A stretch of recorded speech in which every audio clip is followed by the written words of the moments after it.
Robert Eggers' full film Nosferatu has finally arrived, and without traipsing the plague in with it, thankfully. However, I'm pleased to say that what it has brought is a tear to my eye. It certainly has been a long wait for some of us, and the usual culprit from such a lengthy counting down of days, where one's hype sometimes takes on a life of its own, can oftentimes end in disappointment, but not with Nosferatu. Oh no, although it might be too soon for me to call this a masterpiece after just one viewing. I'd be a complete varlet if I said I wasn't utterly captivated by the richly atmospheric world Robert Eggers and his talented team have meticulously crafted here. This incredible adaptation of a century-old story has undoubtedly been infused with all the love and care they could muster, and it shows. In fact, I'd be so bold as to suggest that many, myself included, may consider Robert Eggers' full film to be his Magnum Opus.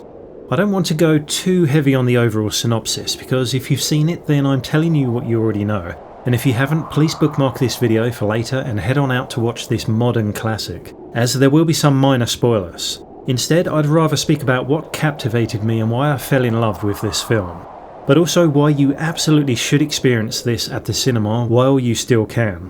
Even if I did have a big lady sitting behind me who fell asleep and proceeded to snore for 10 minutes straight. God, I love public spaces.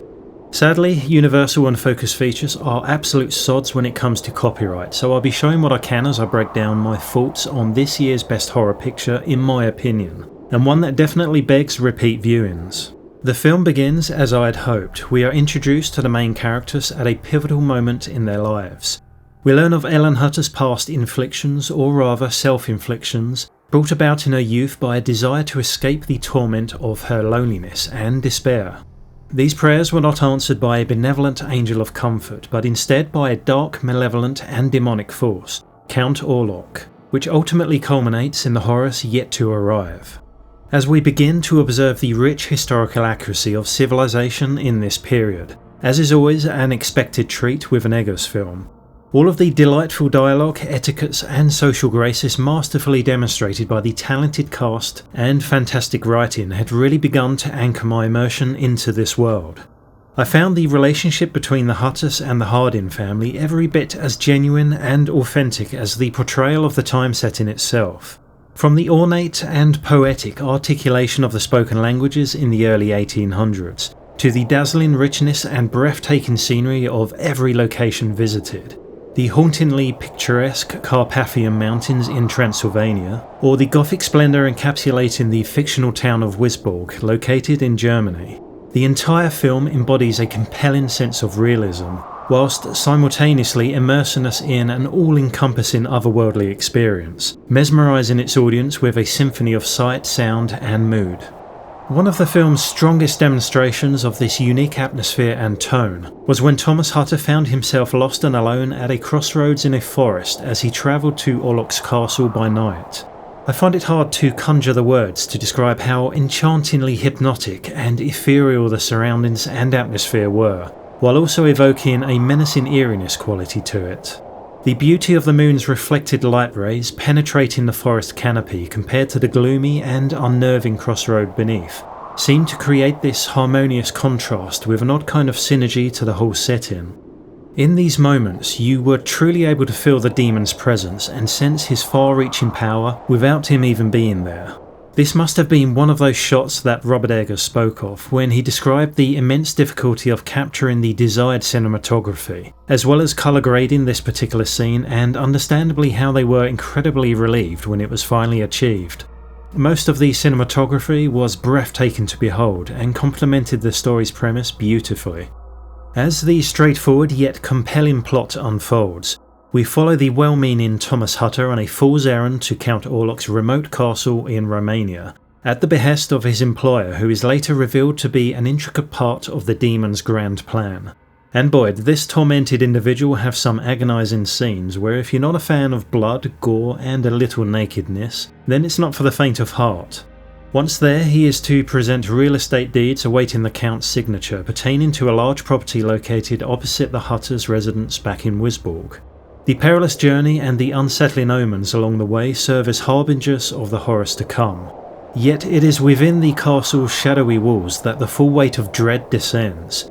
From this moment onwards, I will say that the film is quite fucking relentless with its forward momentum at building suspense, its refusal to hold anything back in a display of gore and depravity, and perhaps most delightful of all is its full-on approach to many of its high-tension scenes, attacking audiences with a crescendo of intense imagery and traumatic musical swelling. In the process, filling the theatre with a palpable sense of awe and reverence in what feels like horror at its finest. While on the subject of sound in Nosferatu, the music score by Robin Carolan is beautifully composed, rich and vibrant. It wonderfully elevates every scene by lighting a volatile fuse made from tension and suspense, which, at least when I watched it, always ended with a cacophony of exhaled gasps from the audience during those climactic scenes I just spoke of. His scoring also evoked measures of beauty and sadness between the horror, giving the film a little more life and increasing the sorrow felt when the innocent encounters Orlok's deathly grip. Something very noticeable to me was the remarkable harmony between the music and how many of the scenes were constructed. Many of the shots throughout the movie were rightfully kept safe from fidgety editing, allowing extended spaces between cuts and giving each glorious moment time to breathe. Still very much long shots, but without the unnecessary tedium of going on too long. This felt very natural and paired magnificently with the high-string harmonics and dissonance music scoring that was traditionally used and was very prevalent in many classic horror pictures during the 1930s and 40s. It was also quite effective in later movies like Psycho and Jaws, if you remember. But in this film, it truly suffocates you with its copious amounts of awe-inspiring tenseness. The visuals were every bit as stunning to me as the music. The film had a unique monochrome colour palette that almost seemed to emphasise a nod towards the original, and pay homage to other classics from a bygone era. However, there was a creative infusion of undersaturated colours mixed into the picture, subtly raising it from black and white and bringing to life a softness to this dreamy yet hauntingly vivid world. A perfect mixture of old and new, one might say. Not only that, when you consider that approximately 70% of the film takes place at night, they somehow managed to create a foreboding density to anything not directly illuminated within the frame when it was dark, by consistently immersing everything in ever more shadow. No wonder they call this director the Prince of Darkness, as he clearly has a knack for filming in low light. This lighting technique was skillfully executed, allowing you to see only what was necessary between the hearth and wall torches in Orlok's castle without it feeling too dark to discern details or giving the impression that anything was being overlooked. Orlok remained unnervingly shrouded in shadow, a silhouette of terror brought to life by his booming voice and the echo of heavy footsteps reverberating through the stone walls, themselves cloaked in darkness. This interplay added a profound depth and haunting majesty to both the antagonist and his castle. It's almost like they intentionally added this as a visual metaphor for the horrific tension during these nighttime scenes. It becomes so palpable at times that it appears to have been given shape in the form of these dense shadows, which could also be a metaphor for Count Orlok himself, who does indeed represent the Void. Arguably, two key components of this production had the potential to make or break the entire film. Two actors in particular and the direction. In Nosferatu, the atmosphere is so compelling that even the slightest misstep could have caused the whole experience to fall flat. If Lily Rose Depp and Bill Skarsgård's performances had not been so wonderfully eccentric yet nuanced, spellbinding really, it would have been a tragic flaw in an otherwise well-oiled machine, perhaps even lowering the film into mediocrity, dare I say it. I felt like, although the script was good and the atmosphere was perfect, there were far too many delicate pieces in motion and therefore a lot was riding on the film to be a success. Now every performance was riveting, whether it be Willem Dafoe's return to Nosferatu, only this time as the eccentric and determined Professor Albin Eberhard von Franz, a shunned scientist ostracised for his occult beliefs, or Frederick Harding, played by Aaron Taylor Johnson, a wealthy friend of the Hutters who balances the film's more fantastical elements with his grounded presence.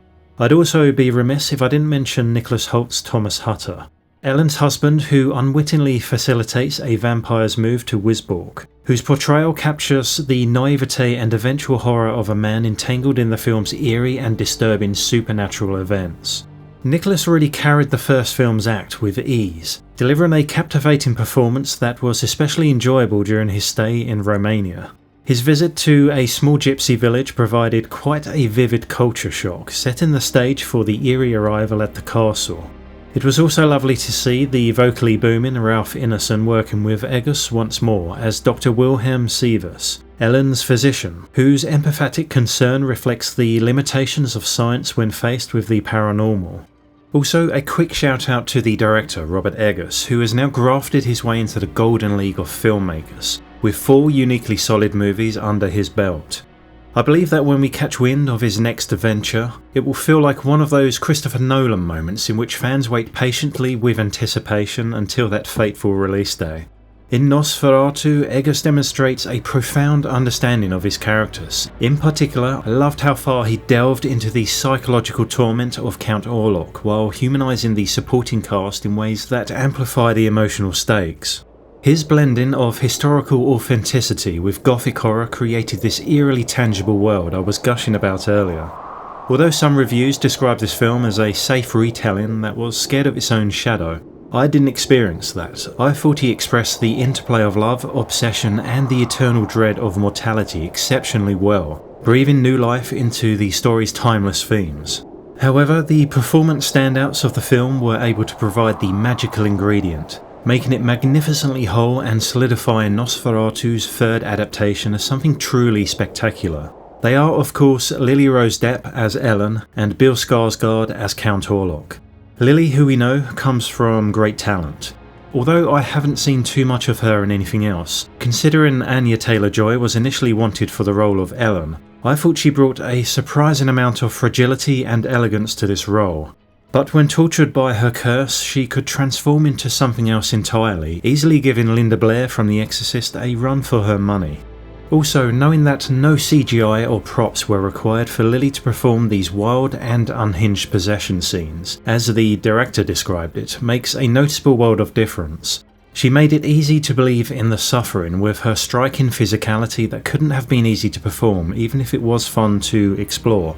Her suffering and resilience aren't just displayed through these violent outbursts. Lily's emotional complexities were superbly conveyed through her expressive eyes and subtle body language, adding layers to Ellen's psychological turmoil. I have to say that the weight of her sacrifice during the finale felt deeply genuine, as she communicated both fear and resolve in her final scenes. The verbal interactions between Ellen and Orlok in those last moments were fantastic. Her defiance and vulnerability really shine as she becomes both victim and saviour in an intriguing display of power dynamics that ultimately reveals some truths inside both protagonist and antagonist. As for Bill Skarsgård, between the performance and makeup, he brought an otherworldly depiction of a vampire to the big screen more intense than anything I can remember. I don't know what I found more frightening, his towering frame, unsettling movements, grotesque appearance, or his menacing obsession with Ellen.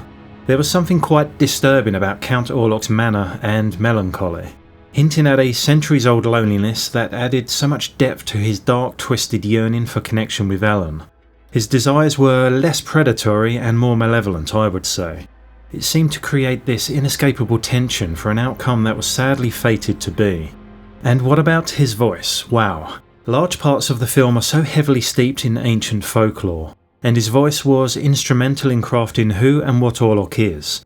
The way he spoke was so deliberate and hypnotic, lending the vampire an air of control over people and even nature that did wonders to escalate the tension in all of his scenes. His early interactions with Thomas were captivating to watch, and his speech and mannerisms would almost have been ludicrous if Thomas had not been so intensely afraid in those moments, grounding the verbal exchanges and sinister setting. So if you couldn't tell already, I had a great time with this film. Was it the scariest horror picture in recent years? Well, no. It undoubtedly had jump scares and extraordinary moments of suspense, but more importantly, it managed to pull me in with its intellectual qualities. And once inside this haunting world, I found myself besieged by a flurry of emotions. I was on the edge, nervous and captivated by the film's threatening scenes. But I was also in complete awe at Nosferatu's stoicism for expressing its own film style rather than fit in any contemporary mould of what a vampire film should be. I felt alive watching every minute of Nosferatu because of its sheer integrity in presenting authentic culture, atmosphere and traumatic experiences. That being said, I also delighted in some of the subtleties that reminded me of other films, whether it be the waves of sadness from the musical score that took me back to watching Interview with the Vampire, or Count Orlok's commanding presence that occasionally made me think of Bram Stoker's Dracula, and how Gary Oldman enveloped that character entirely. Enters freely of your own will and leave some of the happiness you bring. And you know what, I wasn't disappointed with the ending either, as many films can drop off in the last act, especially in this genre. The unforgettable juxtaposition of Depp's humanity and Skarsgård's monstrous presence stood out for me in the film's final moments. It was like an emotional kick from a mule, as well as a ghastly and grotesquely visceral image from hell as the sacrifice is now complete, tricking Orlok through the deliberate strategy of quelling his desires, and thereby exposing him to the one thing that is always fatal to vampires. I don't really want to play the game of picking the film apart, suggesting what could have been done better and finding negatives, and so forth, as I believe this is one of those rare movies where you accept someone's vision and naturally enjoy the experience. For me, I'm pleased to say that I was able to slip into immersion mode instantly and was never pulled out of the film, not once. But I'm dying to hear from my amazing subscribers and what you thought about the movie, your favourite aspects and how it made you feel. Let me know. Thanks for watching and I hope you enjoyed my thoughts. Take care.